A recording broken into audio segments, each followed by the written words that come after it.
बाबा जी, STET पास कर गया हूँ बाबा जी। अब आप ही की कृपा से जल्द शेड्यूल निकलेगा और हम धन कमा पाएंगे। आपकी जय हो मिठाई वाले बाबा जी। अब आप ही पर भरोसा है बाबा जी। आपको पाकर मैं तो धन्य हो गया बाबा जी। बाबा जी, लगता है कि दोस्त का फोन है। 1 मिनट बाबा जी, 1 मिनट, बस 1 मिनट। STET परीक्षा साथ में दिया था दोस्त ने। हेलो, हाँ जी, बोलिए जी।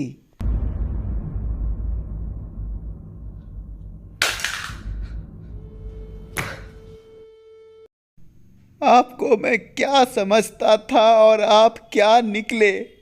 आपने मेरिट और नॉट मेरिट में कोई फर्क ही नहीं समझा, जबकि नोटिफिकेशन में साफ लफ्जों में लिखा हुआ था कि स्टेट के मार्क्स पर विषयवार और कोटिवार जो सबसे अधिक अंक प्राप्त करेंगे वही मेरिट में होंगे। पर आपने तो मेरिट और नॉट मेरिट का झगड़ा लगाकर केस मुकदमे में आम अभ्यर्थियों को झोंकने का काम किया बाबा जी। जब आपके नोटिफिकेशन में साफ लफ्जों में लिखा हुआ था कि जो मेरिट में है उसकी बहाली होगी, तो फिर आपने 80,000 अभ्यर्थियों को पास कर दिया बाबा जी। अब क्या होगा बाबा जी? अब ये केस मुकदमा होगा, आम अभ्यर्थी लटके रहेंगे, बहाली फंसी रहेगी। नोटिफिकेशन के साथ खिलवाड़ क्यों बाबा जी, क्यों?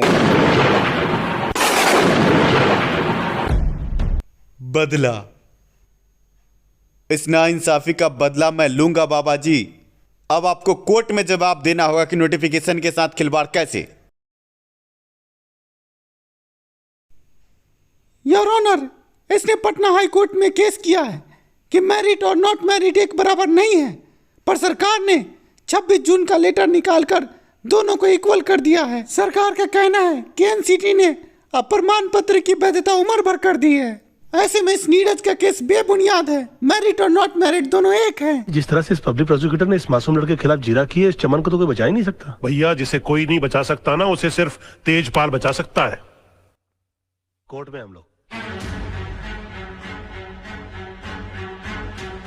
योर ऑनर, प्रोसिक्यूशन ने जो दलील पेश की है उसको सुनने के बाद मैं अचंभित हूं कि मेरिट और नॉट मेरिट को एक कैसे कहा जा सकता है। 26 जून का लेटर निकालकर सरकार शिक्षा विभाग ने यह कह दिया कि मेरिट और नॉट मेरिट एक है। ये वो लेटर और नोटिफिकेशन है।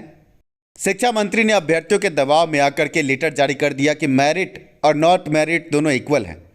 पर अगर हम नोटिफिकेशन को देखें तो नोटिफिकेशन में साफ लफ्जों में लिखा है, शिक्षा विभाग से विषयवार और कोटिवार रिक्तियां मिलने के बाद STET के अंक प्रतिशत के आधार पर मेरिट बनाया जाएगा और उसके बाद जो भी अभ्यर्थी मेरिट में होंगे उन्हीं को नियोजन इकाई में भेजकर आगे प्रतिनियुक्त किया जाएगा। आर्टिकल 309 ये कहता है कि एक बार नोटिफिकेशन जारी हो गया और उस हिसाब से परीक्षा हो गई, रिजल्ट आ गया, तो अब नोटिफिकेशन के साथ खिलवाड़ नहीं हो सकता योर ऑनर। और BSEB ने कोई मेरिट नहीं बनाया है।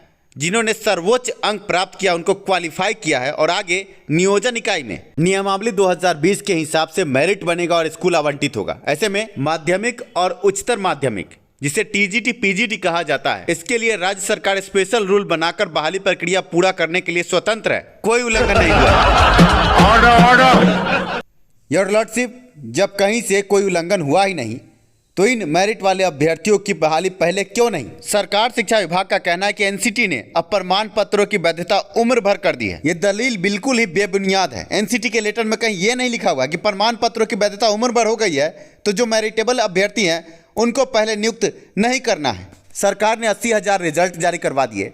अब इनको कहा जा रहा है कि आप नियोजन इकाई में जाइए। 80,000 अभ्यर्थी, आप ये समझे कि नियोजन इकाई में जाकर क्या होगा? सारा तहस नहस हो जाएगा। 80,000 अभ्यर्थियों की बहाली के लिए कोई रोड मैप सरकार के पास नहीं है और ना ही सरकार रिक्तियां बढ़ा रही है। जुर्माना तो बिहार के शिक्षा मंत्री मिठाई वाले बाबा विजय कुमार चौधरी पर होनी चाहिए, क्योंकि वो कहते हैं कि मेरिट और नॉट मेरिट दोनों एक है। मैं ये कहना चाहता हूं कि सराय रंजन से ये विधायक हैं, चुनाव में इन्हें बहुमत मिला तब जाकर ये विधायक बने और आज ये शिक्षा मंत्री हैं। और ये मेरिट नॉट मेरिट को एक कहना, इस हिसाब से तो इनका बहुमत भी बहुमत नहीं है। इस हिसाब से तो हारे हुए प्रत्याशी को आज शिक्षा मंत्री होना चाहिए था। He's too good, yeah. Mind blowing.